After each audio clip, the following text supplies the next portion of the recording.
মুহররম মাসে শুহাদায়ে কারবালা ইমাম হুসাইন রাদিয়াল্লাহু তাআলা আনহু সহ তার ৭২ থেকে ৮০ জন সঙ্গী সহ কারবালার ময়দানে মর্মান্তিক যেই শুহাদায়ে কারবালা হয় তার সঠিক ইতিহাস অনেকেই জানেন না। অনেক কিতাবের ভিতরে ভুল ইতিহাস দেওয়া হয়েছে। এই শুহাদায়ে কারবালা জানতে হলে একটা গজল আমাদের প্রসিদ্ধ আছে, সেই গজলটা যদি আমরা শুনি তাহলে অর্ধেক ইতিহাস আমাদের জানা হয়ে যায়। বলবো, মুঝে কুফা ওয়ালো মুসাফির না সমঝো मैं आया नहीं हो बुलाया गया हो कि मेहमान बना कर सताया गया हो मैं रोया नहीं हो रुलाया गया हो कि मेहमान बना कर सताया गया हो मैं रोया नहीं हो रुलाया गया हो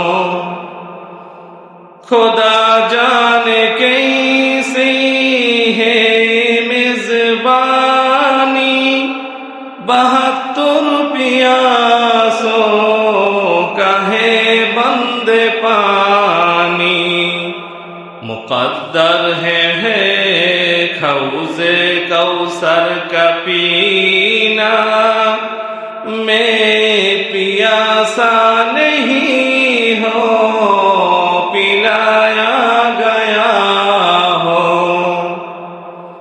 छुगा था जो सर कर गहे खुदा में वही सर कलम हो गया करबला में शहादत की मंजिल को पाया है मैंने मैं मुर्दा नहीं हो जिलाया गया हो मुझे कुफा वालो मुसाफिर न समझो मैं आया नहीं हो बुलाया गया हो। আল্লাহু আকবার। ইমাম হুসাইন রাদিয়াল্লাহু তাআলা আনহু কারবালায় শহীদ হয়েছেন। ইমাম হুসাইন রাদিয়াল্লাহু তাআলা আনহু আক্ষেপের সাথে বলছেন, মুঝে কুফা ওয়ালো, হে কুফাবাসী, আমি কিন্তু এমনি এমনি আসি নাই। মুসাফির না সমঝো, আমাকে মুসাফির মনে করো না। আমি হচ্ছি নবীর আদরের নাতি, আমাকে মুসাফির মনে করো না। মুসাফির না সমঝো, তোমরা আমাকে মুসাফির মনে করো না। মে আয়া নেহি হো বুলায়া গয়া হো, আমি এমনি এমনি আসি নাই, শত শত চিঠি গেছে আমার কাছে। আসেন কুফাবাসীর লোক সকলে আপনার জন্য প্রস্তুত। ইয়াজিদের আমিরত্ব কেউ মানে নাই, কেউ মানে নাই, সুতরাং আসেন আমাদের কাছে, কুফায় আসেন। আপনি কুফায় আসেন, হাজার হাজার বাহিনী আপনার সাথে থাকবে, সুতরাং আপনি বিলম্ব করবেন না, তাড়াতাড়ি চলে আসেন কুফাতে। ইমাম হুসাইন রাদিয়াল্লাহু তাআলা আনহু আক্ষেপ করে বলছেন, নাই আয়া নেহি হো বুলায়া গয়া হো, আমি এমনি এমনি আসি নাই, দাওয়াত করে এনেছ, দাওয়াত করে এনে আমার সাথে জুলুম করবে না। कि मेहमान बना कर सताया गया हो। সারা পৃথিবী জানে মেহমানদেরকে কিভাবে সম্মান করতে হয়, মেহমানদেরকে কিভাবে কদর করতে হয়, তার মেহমানি কিভাবে করতে হয়, সারা পৃথিবী আরবদের কাছ থেকে শিখে। বলেন সুবহানাল্লাহ। আরব এমন জাতি, তারা কাফের থাকতে পারে, তারা মুশরিক থাকতে পারে, তারপর মেহমানদারির ক্ষেত্রে আরব সবার আগে। বলেন সুবহান।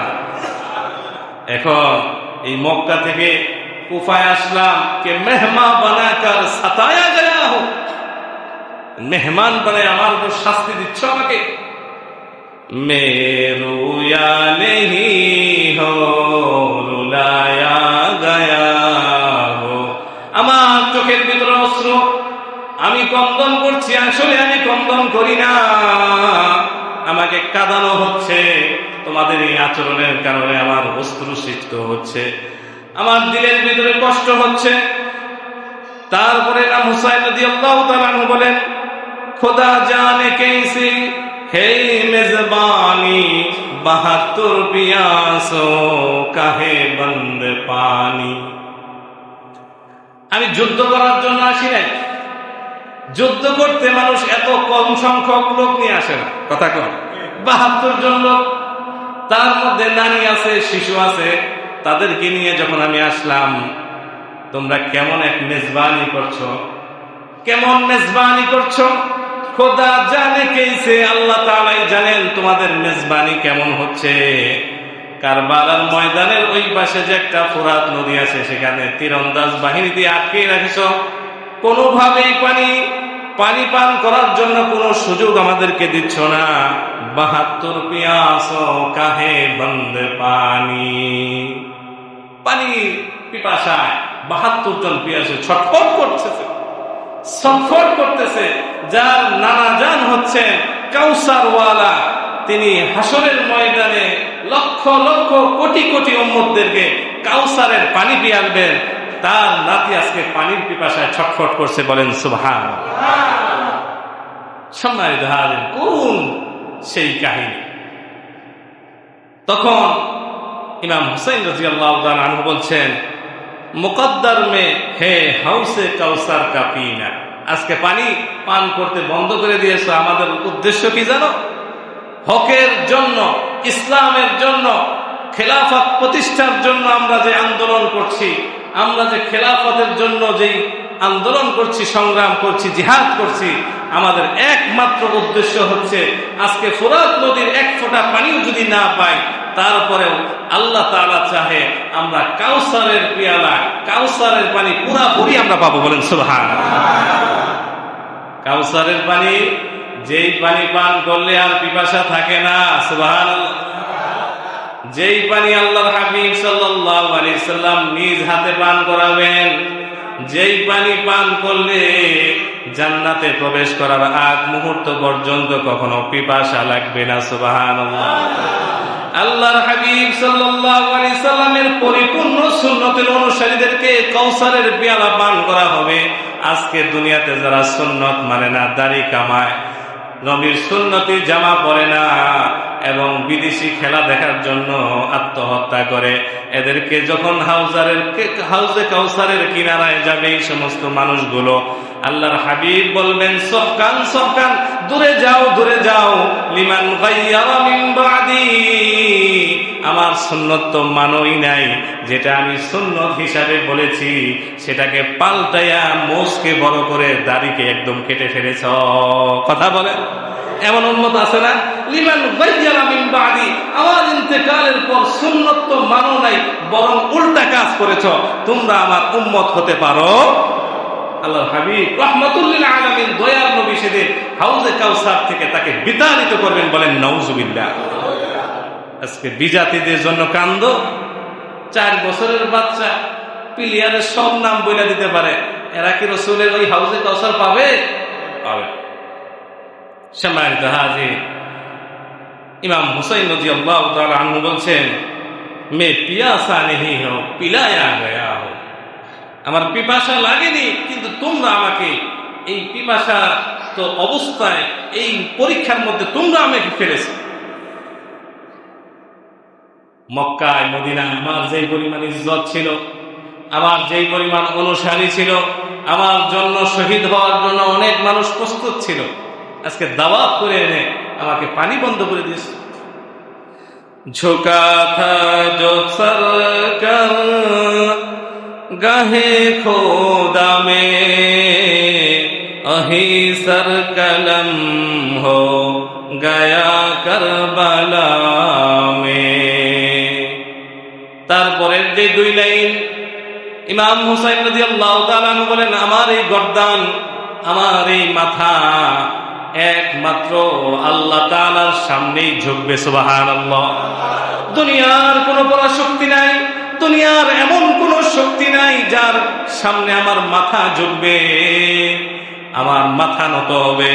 আমি রাসূলের আওলাদ, আহলে বাইতের লোক, সুতরাং আমার মাথা একমাত্র হকের সামনে, আল্লাহ তাআলার সামনেই ঝুঁকবে, অন্য কারো সামনে আমার মাথা ঝুঁকবে না। সুবহানাল্লাহ। ইমাম হুসাইন রাদিয়াল্লাহু তাআলা অনুসারী যারা, আমরা যারা মুসলমান, আমরা যারা নবীজির দাবি করি, কারো সামনে আমাদের মাথা ঝুঁকতে দেওয়া যাবে না, কারো সামনে মাথা নত করা যাবে না। ওয়ারাব্বাকা ফাকাব্বির, সব জায়গায় আল্লাহ তাআলার শ্রেষ্ঠত্ব আর বরত্বের কথা প্রকাশ করে যেতে হবে। কোন জায়গায় আল্লাহ তাআলাকে, আল্লাহ তাআলার সম্মানকে, আল্লাহ তাআলার হুকুমকে ছোট করা যাবে না। যদি আমরা ছোট করি, যদি আমরা এটা মনে করি আমার কাজ বড়, আমি নামাজ বাদ দিলাম, আল্লাহ তাআলার হুকুমকে ছোট করা মানে কি আল্লাহকে ছোট করা? করা বলেন ঠিক কিনা? আজানে কি বলছে? আল্লাহু আকবার, আল্লাহ সবচাইতে বড়, আল্লাহর হুকুম সবচাইতে বড়। দুনিয়া ও আখিরাতের এমন কোনো কল্যাণ নাই, এমন কোনো ভালাই নাই যে আল্লাহ তাআলার কদমের সিজদার ভিতরে নাই। সুতরাং যে ব্যক্তি নামাজে এসে, জামাতে এসে শরীক হলো আর সিজদায় ঢুকিয়ে পড়লো আর আল্লাহর শ্রেষ্ঠত্ব আর বরত্বের কথা বললো, সুবহানা রাব্বিয়াল আ'লা, হে মহান রব, আপনি সবচাইতে উঁচু, আপনি সবচাইতে মহান, আপনার হুকুম সবচাইতে মহান, এই ব্যক্তি দুনিয়া ও আখিরাতের সমস্ত প্রকার কল্যাণের মালিক হয়ে গেল। বলেন সুবহানাল্লাহ। এই কদম, এই সির, এই মাথা একমাত্র আল্লাহ তাআলার সামনেই ঝুঁকবে, অন্য কোনো জায়গায় ঝুঁকবে না। বলেন ঠিক কিনা?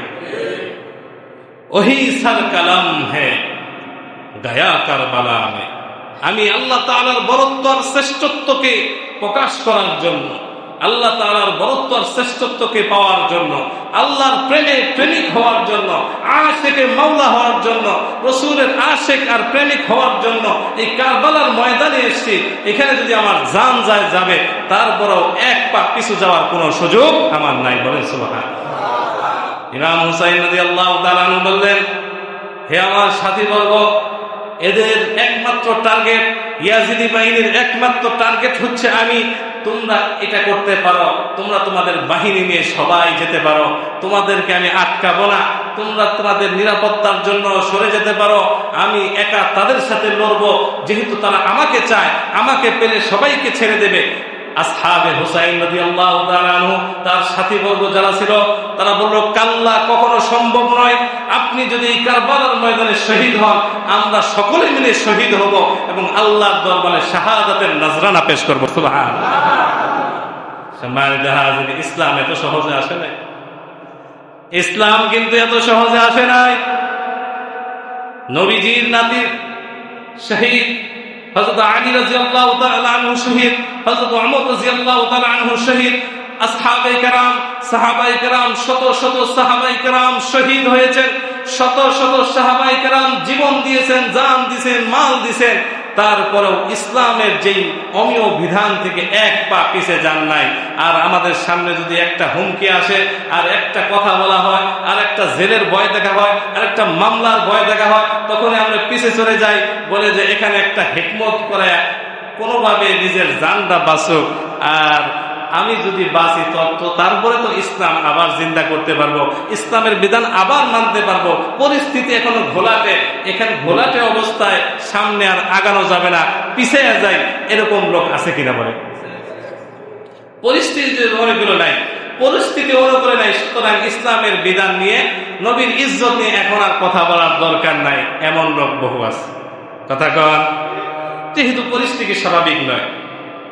ইমাম হুসাইন রাদিয়াল্লাহু তাআলা আনহু সর্বশেষ বলেন, শাহাদাত কি মঞ্জিল কো পায়া মেনে, শাহাদাত কি মঞ্জিল, আমার শেষ উদ্দেশ্য, আমার অন্তিম ইচ্ছা হচ্ছে আল্লাহর রাহে শহীদ হব, আল্লাহর রাহে শাহাদাত বরণ করব। কারণ নবীজি সাল্লাল্লাহু আলাইহি সাল্লাম বলে গিয়েছেন, যেই ব্যক্তি মৃত্যুবরণ করলো কিন্তু তার দিলের ভিতরে এই তামান্না নাই, এই আশা নাই, এই আকাঙ্ক্ষা নাই যে আল্লাহ তাআলার রাহে কালিমাতিল্লাহ, আল্লাহর কালেমাকে বুলন্দ করার জন্য শহীদ হব, এই ইচ্ছার তামান্না নাই, সে মৃত্যুবরণ করলো। মাতা যে মৃত্যুবরণ করলো যেন সে নিফাকি অবস্থায় মুনাফিক হয়ে মৃত্যুবরণ করলো। বলেন নাউজুবিল্লাহ। শাহাদাতের তামান্না নেই, এই অবস্থায় মৃত্যুবরণ করলো যেন সে মুনাফিক হয়ে মৃত্যুবরণ করলো। আর যেই ব্যক্তি শাহাদাতের তামান্না আছে, ইচ্ছা আছে, আকাঙ্ক্ষা আছে, বিছানায় শুয়ে মৃত্যুবরণ করলো, যে সে যেন সে শহীদের মর্যাদা পালন করলো। বলেন সুবহান। আল্লাহ তাআলা সূরাতুল বাকারায় বলেন, ওয়ালা তাকুলু লিমান ইউকতালু ফী সাবিলিল্লাহি আমওয়াত, আল্লাহর রাস্তায় যারা জীবন দিয়েছে তাদেরকে কখনো মৃত বলো না, বাল আহইয়াউন, বরং তারা জীবিত, ইনদা রাব্বিহিম ইরযাকুন, আল্লাহ তাআলার কাছে তারা রিজিক প্রাপ্ত। বলেন সুবহানাল্লাহ। শহীদকে কখনো মৃত বলা যাবে না, শাপলার শহীদকে কখনো মৃত বলা যাবে না। আল্লাহ তাআলা, আল্লাহর রাসূলের ইজ্জতের জন্য যারা শহীদ হয়েছে তাদেরকে কখনো মৃত বলা যাবে না, তারা এখনো আল্লাহ তাআলার পক্ষ থেকে রিজিক প্রাপ্ত। বলেন সুবহানাল্লাহ। সম্মানিত হাজিরিন, তিনি বলছেন, মে মুর্দা নেহি হো জিলায়া গয়া হো, শহীদ যারা হয় তারা মরে না, শহীদ যারা হয় তারা মরে না। আল্লাহ তাআলার রাস্তায় আল্লাহ তাআলার হুকুমকে বুলন্দ করার জন্য, আল্লাহকে পাওয়ার জন্য যারা শহীদ হয় তারা কখনো মরে না, তারা জিন্দা, তারা জিন্দা, আল্লাহ তাআলার কাছে তারা রিজিক পায়। বলেন সুবহানাল্লাহ। এক সাহাবীকে 2 হাত কেটে দেওয়া হলো, এমন সময় আল্লাহ তাআলা জান্নাতে ওই সাহাবীকে দিলেন। দেওয়ার পরে বলছে, জান্নাত তো অনেক বড়, কিভাবে দেখবে? 2টা পাখা লাগাই দিলেন। আল্লাহ বললেন, যাও এই পাখা দিয়ে উড়ে উড়ে আল্লাহ তাআলার নাজ নিয়ামতপূর্ণ জান্নাতকে দেখতে থাকো আর উপভোগ করতে থাকো। বলেন সুবহানাল্লাহ। তৈয়ার বানায় দিলেন, উড়ে উড়ে দেখো আল্লাহ তাআলার নাজ নিয়ামত কত বেশি, আল্লাহ তাআলা শহীদের দরজা কত বেশি বুলন্দ করে দিয়েছেন, কত মর্যাদা শহীদ। আল্লাহর হাবিব সাল্লাল্লাহু আলাইহি সাল্লাম বলেন, জিহাদ করবে যে, মৃত্যুবরণ করবে, শাহাদাতের মর্যাদা যে পাবে, আল জান্নাতু তাহতা জিলালিস সুয়ুফ, তরবারি দিয়ে জিহাদ করতেছে, রণাঙ্গনে জিহাদ করে, এই ব্যক্তির তরবারির ছায়ার নিচে আল্লাহ তাআলার নাজ নিয়ামতপূর্ণ জান্নাত রেখে দিয়েছেন। সুবহানাল্লাহ। সম্মানিত হাজিরিন, শুধু তাই নাই, আল্লাহর হাবিব সাল্লাল্লাহু আলাইহি সাল্লাম হযরত হুসাইন এবং হাসান রাদিয়াল্লাহু তাআলা আনহুকে অত্যন্ত ভালোবাসতেন। আল্লাহর হাবিব সাল্লাল্লাহু আলাইহি সাল্লাম যখন নামাজে সিজদায় যাইতেন, যাওয়ার পরে 2 নাতি আদরে আসার পরে যখন এরকম ভাবে সিজদার ভিতরে গেছে, কাদের ভিতরে নাতিগুলো উঠে পড়তো, আল্লাহর হাবিব সিজদা থেকে মাথা তুলতেন না, ততক্ষণ পর্যন্ত মাথা তুলতেন না যতক্ষণ পর্যন্ত ইমাম হাসান এবং হুসাইন না নামতেন। বলেন সুবহানাল্লাহ। আল্লাহর হাবিব ঘোষণা করলেন, আল হাসান ওয়াল হুসাইন সাইয়্যিদা শাবাবি আহলিল জান্নাহ। ও দুনিয়াবাসী, জেনে রাখো, আমার যে 2 নাতিকে দেখছো, এরা এখন ছোট, এদের আমল এমন হবে, এদের আচার আচরণ, আচার ব্যবহার এমন হবে, এদের শাহাদাত, এদের শহীদ, এদের আমল এমন হবে, তারা এমন একটা পর্যায়ে চলে যাবে। আল্লাহ রাসূল ভবিষ্যৎবাণী করেছেন, আল হাসান ওয়াল হুসাইন। সানি খুতবা, জুমার খুতবায়, দ্বিতীয় খুতবায় প্রতিদিন আমরা শুনছি আর বলছি, আল হাসান ওয়াল হুসাইন, আমার 2 আদরের নাতি, সাইয়্যিদা শাবাবি আহলিল জান্নাহ, তারা হবে জান্নাতের যুবকদের সর্দার। সুবহানাল্লাহ। শাহাদায়ে কারবালা চতুর্দিক দিয়ে যখন ঘিরে ফেলছে ইয়াজিদি বাহিনী, সবাইকে শহীদ করতে চাচ্ছে, এমন সময় সবাইকে শহীদ করার পর শুধু হুসাইন রাদিয়াল্লাহু তাআলা একা আছে। কেউ আগে বাড়তেছেন না, কে শহীদ করবে, কে শহীদ করবে, কে মারবে? নবীজির নাতি, নবীজির নাতিকে কে হত্যা করবে? কেউ সাহস পায় না, কেউ আগায় যায় না। এমন সময় সীমার নামে এক লোক বলছে, কি ব্যাপার, তোমাদের কি হলো? তোমরা শত্রুকে কাছে পাওয়ার পর কেন আঘাত করছো না? সবাই ভয় পায়, কয় জাহান্নাম ঠিকানা হয়ে যাবে, রাসূলের নাতিকে হত্যা করলে জাহান্নাম ঠিকানা হয়ে যাবে। এমন সময় সীমার এবং সিনার নামে আরেকজন লোক আগায় গেল, বলেন নাউজুবিল্লাহ। আগায় গিয়ে তাদেরকে তাকে আঘাত করলেন, শহীদ হয়ে গেলেন। এই শাহাদাতের নজরানার মাধ্যমে আমরা ইসলাম পেয়েছি। মুহররম মাস প্রতি বছর আসে, আসার পরে আমরা ত্যাগ এবং তিতিক্ষার মাস হচ্ছে মুহররম মাস। আমরা ইসলাম মানি। আবার যদি বেশি গরম হয়, হুজুর মসজিদের ভিতরে অনেক গরম হচ্ছে, আমরা এতটুকু ইসলামকে গুরুত্ব দেই যে একটু বিধানটা যদি মানার মতো হয়, তারপরে একটু কষ্ট, রোজা মানার মতো কিন্তু একটু কষ্ট হচ্ছে। এত রোদ উঠছে, এই কষ্ট তো আর সহ্য করা যায়। আমরা অবলীলায় তখন ইসলামের বিধানকে ছেড়ে দিয়ে নিজের মন গড়া চলতে থাকি। কথা বলেন, আমরা নিজেদের মন গড়া চলি। সাহাবায়ে কেরাম জীবন দিলেন, রক্ত দিলেন। কথাগুলো ভালো করে বুঝবেন। সাহাবায়ে কেরাম ইসলামের জন্য, আল্লাহর জন্য জীবন দিলেন, রক্ত দিলেন। এখন আমরা যখন কোনো জায়গায় কোনো চাকরি বাকরিতে যাই, যাওয়ার পরে দেখি সবাই প্যান্ট শার্ট পরে আছে, অনইসলামিক পোশাক পরে আছে। তখন কিছু মানুষ আমার পাঞ্জাবি দেখে, আমার সুন্নতি জামা দেখে যখন উপহাস করতে থাকে, তখন বলি ইসলাম বাড়িতে মানব। ইসলাম যে জায়গায় মানতে সহজ হয় সেই জায়গায় মানব, আর যে জায়গায় মানতে একটু উপহাস হয়, একটু বিদ্রুপ করে, একটু কটাক্ষ করে, সেই জায়গায় মানার দরকার নাই। বলেন নাউজুবিল্লাহ। কুষ্টিয়ার ঘটনা, মানুষ উপহাস ঠাট্টা বিদ্রুপ সহ্য করতে পারে। দুই দলে খেলা লাগছে, ব্রাজিল আর্জেন্টিনা খেলা লাগছে, লাগার পরে এখন যেই দল হেরে গেছে তাকে বলছে হারুয়া পার্টি, অথবা কটাক্ষ করেছে, অথবা উপহাস করেছে। এই উপহাস সহ্য করতে না পেরে গলায় দড়ি দিয়েছে। দেখলো একটা হারাম কাজ, সাপোর্ট করলো আরেক হারাম, আর জীবনের শেষ কাজটা করলো আরেক হারাম। তার জীবনে হালাল কি আছে? কথা বলে। আল্লাহ তাআলা বলেন, না না বান্দা, লা ইয়াসখর বা'দুকুম লিবা'দিন, কেউ কারো উপহাস করো না। একজন মানুষ, সকল মানুষ কি এক? সকলের চেহারা কি এক? সকলের জামা কাপড় কি এক?